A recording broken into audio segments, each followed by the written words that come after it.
bizim vətəndaşlarımıza müraciət etmək istəyirəm. Xüsusilə gənclərimizə müraciət etmək istəyirəm. Baxın, dünyada hər ötən il avtoritar rejimlərin, diktaturaların sayı azalır.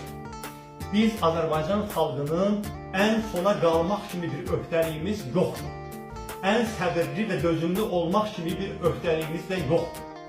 Biz də toparlanmalıyıq, təşkilatlanmalıyıq, dövlətimizə, millətimizə sahib çıxmalıyıq. Və bugün bizim üçün millət olaraq şansdır ki, bu qədər total repressiyadan sonra da hələ də öz strukturlarını, müstəqilliyini və açıq sözlülüyünü, prinsipial mövqeyini qoruyub saxlamış Xalq Cəbhəsi kimi bir partiya var. Milli Şura kimi bir birlik var. Və bizim birliyimizin mövcudluğu hətta bu hüquqsuzluq şəraitində də bir imkandır ki, Azərbaycanda dəyişikliklər, məsələn, Ərəb ölkələrində, Suriyada və s. olduğu kimi qanlı senarilər yox, Gürcüstanda, Ermənistanda olduğu kimi dinc üsullarla baş versin. Baxın, biz böyük qurbanlar və çətinliklər bahasına bu alternativi saxlayırıq. Aslında başa gəlmiş, 50 nəfərdən artıq funksionerimiz yalnız son illərdə siyasi məhbus həyatı yaşayır. 300 nəfərə yaxın funksionerimiz inzibati həbs yaşayır. Son 2 həftədə elə 5 nəfər bizim aparıcı funksionerimiz inzibati qaydada həbs oldu. Cərimələr, işdən çıxarılmalar, döyülmələr saysız hesabsız. Amma biz bu alternativi ayaqda saxlayırıq. Bu alternativi ayaqda saxlamaq Azərbaycan üçün bir ümid işığıdır.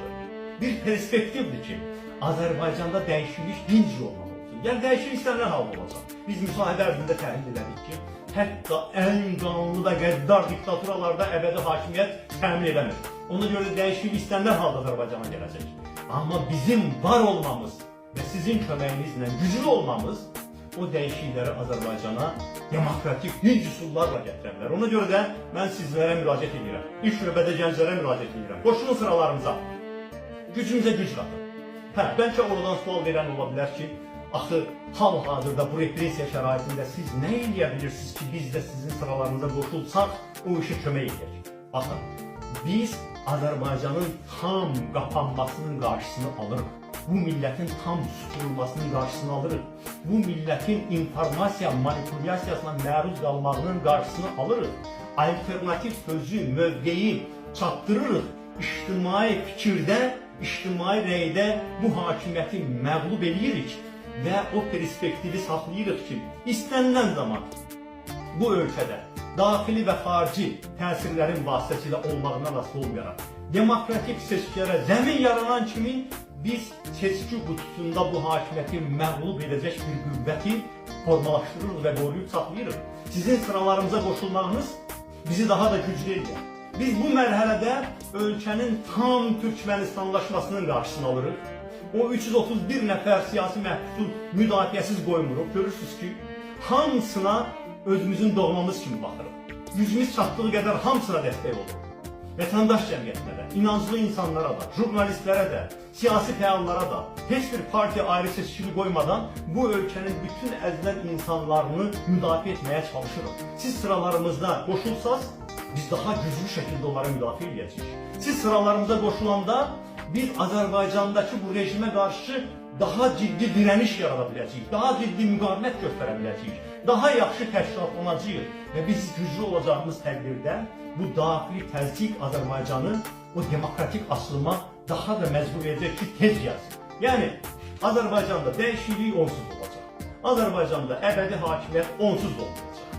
Amma bu ölkədə sizin dəstəyinizlə güclü müxalifətin olmağı o dəyişikliyi sürətləndirə bilər və onun dinc və demokratik keçidini təmin edə bilər. Ona görə də mən sizin hamınızı artıq bu ağır sınaqlardan da, bu prinsipial məqamlardan da üzü ağ çıxmış, mövqeyini qoruyub saxlamış, heç bir təhdidin və təhlükənin qarşısında öz mövqeyindən bir addım da geri atmamış, həm də ümumbəşəri dəyərlərə sadiq olan, Azərbaycanın milli, etnik, dini və s. mənsubiyyətindən asılı olmayaraq bütün insanlarına bərabər gözlə baxan, hamısını qucaqlayan bir partiyanı daha da gücləndirməyə çağırıram ki, o alternativ güclənsin və Azərbaycan hakimiyyətini biz daxili gücümüzlə məcbur eləyək ki, demokratik açılımı sürətləndirsin. Onsuz da Azərbaycan hakimiyyətinin başqa yolu qalmır bir tərəfdən xaricdən beynəlxalq sanksiya və təzyiqlər, ölkənin daxilindən də biz hər gün nümayiş etdirməliyik ki, biz Azərbaycanlılar artıq belə idarə olunmaq istəmirik. Biz artıq belə yaşamaq istəmirik. Biz xalq hakimiyyətinə haqq eləyirik və haqqımız olanı əldə etməkdən ötürü demokratik mübarizəni sona qədər, qalibiyyətə qədər aparmaqda ısrarlıyıq.